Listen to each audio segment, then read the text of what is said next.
কথাটা আমি বলতে পারিনি।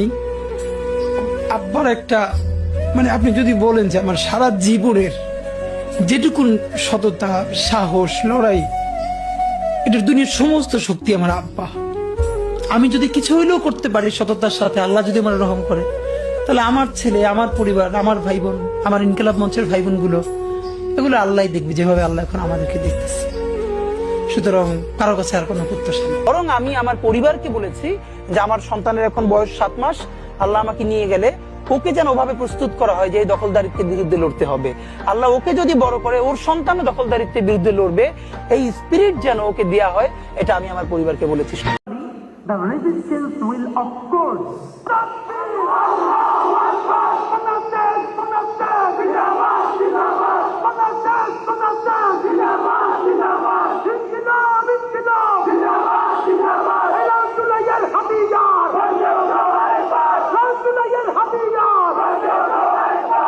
আমাদেরকে গুলি করে রাখ পর্যন্ত কোনো কিছুটা আমার গায়ে লাগে। যতক্ষণ না পর্যন্ত বুকে আমার মাথায় গুলি চলবে ততক্ষণ পর্যন্ত আমরা কোনো স্ট্রাগল মনে করি, এবং এক্সট্রা কোনো সিকিউরিটি লাগবে না। শুধু আমাদেরকে যদি কেউ গুলি করে মেরে ফেলে তাকে যারা ধরে বিচার করা হয়, তো তার যদি বিচার করতে না পারেন তাহলে নতুন তো জন্ম পাবে না। কোনো একটা বুলেট এসে আমার বুকটা হয়তো বিদ্ধ করে দিয়েছে, এবং সেই মিছিলে আমি হাসতে হাসতে আমি শহীদ হয়ে গেছি।